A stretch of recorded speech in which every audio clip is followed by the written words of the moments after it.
My name is Lena Hart, and I was 27 when my entire life burned down. 3 days before I gave birth, my husband, Ethan, died in a house fire that started in our garage. By the time firefighters pulled him from the flames, there was nothing left to save. I was folding tiny onesies in the nursery, one hand resting on my swollen belly, when 2 firefighters knocked on the door. Their faces told me everything before they spoke. I don't remember screaming. I don't remember driving to my parents' house.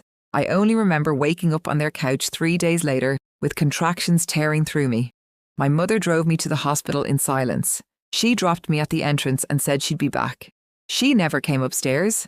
The nurses kept asking where my support person was. I kept saying, "She's coming," until eventually I stopped answering. I gave birth alone. When they placed my daughter in my arms, tears soaked into the hospital blanket. I named her Eliana because Ethan had chosen that name months before the fire took him. I sent my mother a photograph. She never replied. My father sent one message: "Call us when you're discharged. We need to discuss arrangements." I assumed he meant funeral arrangements. Maybe help with the damaged house, maybe somewhere for me and my newborn to stay. I was wrong. On the morning I was discharged, I sat in a wheelchair in the hospital lobby with Eliana against my chest, my body aching and my stitches still raw. My father's car pulled up. He didn't get out. My mother stared straight ahead. I climbed into the back seat, hoping, desperately, that they might finally say something kind.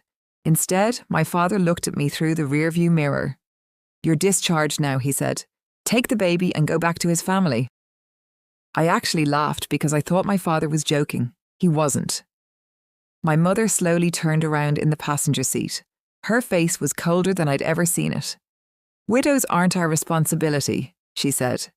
"You have a husband's family for a reason. Go be theirs." I sat in the back seat of my father's car, holding my 4-day-old daughter, and something inside me went completely still. For 27 years, I had believed my parents saw me as their child. Now I understood the truth.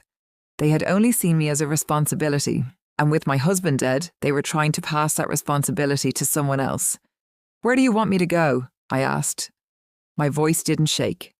"Wherever," my father replied. Then he looked at me through the mirror and said the words that would stay with me forever. "You're bad luck, Lena. Ever since you married that man, bad things happened. The fire proves it. We can't have that near us." My mother nodded. I stared at them, unable to believe the people who had raised me could look at their grieving daughter and see a curse. They dropped me and Eliana outside an extended stay motel 20 minutes from the hospital. My father barely stopped long enough for me to remove the car seat. Then they drove away. I stood in the July heat with my newborn against my chest and a hospital bag hanging from my shoulder. For several seconds, I didn't move.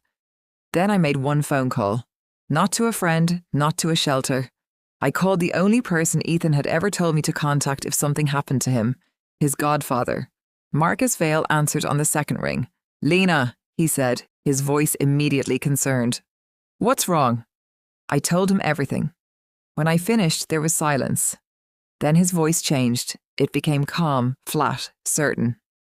"Send me your parents' address," he said. "Don't go anywhere. I'm coming." I didn't know what he meant by that. I didn't know that within the hour my father's hands would be shaking, or that the comfortable life my parents had built was about to collapse. All I knew was that, for the first time since Ethan died, I wasn't alone. Marcus arrived 20 minutes later in a black SUV, dressed in a suit that belonged in a boardroom, not a rundown motel parking lot. The moment he saw my face, he pulled me into a gentle hug. That was all it took. The last piece of my composure broke. "You're not staying here," he said, taking the diaper bag from my shoulder. "Not one more night." He secured Eliana's car seat himself, checking every buckle twice. Then he looked at me. "Your parents' house." My stomach tightened. "Marcus, I can't go back in there." "You don't have to say anything," he replied. "You only have to be present. This isn't your fight to finish, Lena. It's mine." During the drive, he made several phone calls. I heard words like estate documents, account access, and trust administration. I didn't understand what he was planning, but I understood his tone. He had stopped being patient. When we reached my parents' house, my father was trimming the hedges. The moment he saw Marcus's SUV, his shears slowed, then stopped. My mother appeared in the doorway. Marcus walked up the path calmly. Mr. Hart, he said, I understand you had some thoughts about who is responsible for your daughter and granddaughter. This isn't your business, my father snapped. It became my business when you put a woman 4 days postpartum and a newborn on a curb.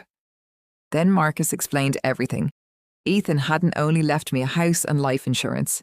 He had created a trust. Marcus was the executor, and years earlier Ethan had arranged a generous annual gift for my parents, quietly, out of goodwill. But that gift came with one condition. His wishes for his wife and child had to be honoured. Marcus held out a document. As of today, he said, that gift is gone. My father's face went pale. You can't do that. I can. Then Marcus looked directly at him. This isn't about money. It's about the fact that you looked at your own daughter, 27 years old, 4 days a mother, 3 days a widow, and decided she was someone else's problem. My father's hands began to shake. Marcus turned back to me. Let's go home, Lena. You and Eliana have a house waiting. As we drove away, I never looked back. I didn't need an apology anymore. I had a daughter, a home, and people who showed up. Sometimes the people who should love you unconditionally never do, and sometimes the people who choose to love you anyway become the family that saves you,